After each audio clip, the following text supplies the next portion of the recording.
Incoming email. What you want to know? Craig's Corner. Hey, welcome to Craig's Corner for Thursday, August 2nd. This is episode 2. So we have had a question come in from Sean, who asked why you sometimes get warbling in the harmonies, or sometimes the note isn't the right note when you sing your note in. And I thought that was actually a kind of a cool sort of lead into giving a bit of history about how we developed the harmony algorithms, sort of where it's come from, and then what we've managed to do with it, and then where we'd like to see it go. So originally what happened was you would set a key manually. That was the only way you could do things. You'd have to go, I'm singing in C, so I'm going to set the key in C, and off we go. And we could very easily make sure that the scale was lockstep with the notes you were singing. And essentially, it would never sing a harmony note that was outside of the scale that you were singing in. But that didn't let you control the harmonies as you were going along, and also required more musical theory. You know, you had to know what key the song was in, and oftentimes, I mean, especially, I'm like this, I played in a rock band where we played all the original music, and we would just kind of look at each other and go, yeah, I'm playing this bit, what bit are you playing there? And we definitely weren't super educated musicians in that way. We just knew what we liked and what sounded good, and worked really hard at making it come out good. So what we wanted to do was make it a bit more organic for people. So next along came the harmony control, which was a little box, looked like one of our dual switch boxes, like a Harmony GXT or a synth, that kind of size box.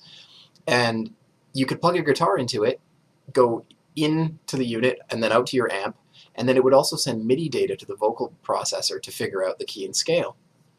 After that, we took, a box this big and managed to shrink that algorithm and the settings down into something that could fit within our vocal processor itself. And then so out came, something like Voice Live 2 that actually had the ability to listen to what you were doing on guitar or on keyboard, and that was the advent of natural play, where you could actually play along.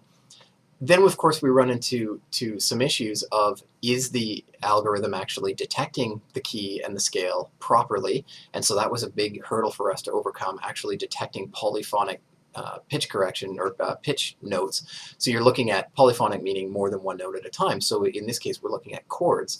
How do you, out of a bunch of music or with a guitar sound, pick out the root, the third, the fifth, the seventh, that kind of thing, out of the chord information that's coming in, and figure out what the chord is that's happening? So we managed to tackle that. And then we started noticing that people were saying, I'm getting these warbles in my harmonies. How do we get around that? And what was happening was the pitch detection algorithm was saying, what's a voice and what's not a voice? And we call that voiced or unvoiced. And if bleed comes into the microphone, just the sound of the room, the other musicians that are playing, and it says, hey, I think that might be a voice, it'll try and make a harmony to fit around that voice. If it's not a voice, all of a sudden what happens is you get in the background that sounds like harmony warbles. So we ended up eventually coming up with the MP75 mic that's got a really, really tight polar pattern. Polar pattern meaning how much of a bubble kind of around the mic does the mic pick up. If it's a very narrow or small cone or bubble in front of the microphone, you can reject a lot of the sound from around the sides. So we ended up making that MP75 to try and reduce the bleed from other instruments coming into the mic. That said, setting your monitors in a good way so that they're not blasting sound up into the microphone. Using in-ears is usually a really great way to do that. Making sure that your PA speakers are well out in front of your microphone so that they're not shooting sound back into the mic. That helps a lot. And then just, having your overall band volume not ridiculous on stage. If you've got a big PA, you don't need to be that loud on stage. It's really unbelievable how much people will turn up their stage volume thinking that they're helping the sound guy, and in reality, playing with your instrument levels a lot lower and letting the person at front of house deal with a lot of those sounds and craft the soundscape out front themselves serves the sound person a lot better, which then serves the audience better, which ultimately serves you better. So there's a little bit of the background of where we came from, and of course, as we move forward, we're always looking for ways that we can better reject outside noise, we can better determine voiced and unvoiced for harmony generation or for hard tune or any of those things.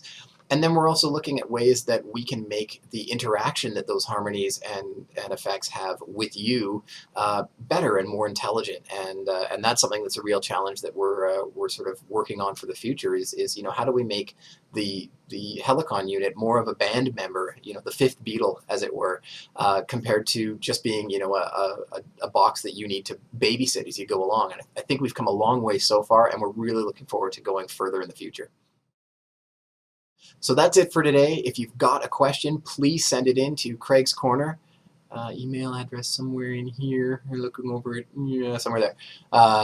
Craig's Corner at TC-Helicon.com. I really look forward to getting your questions, and I will be back next week with some more answers.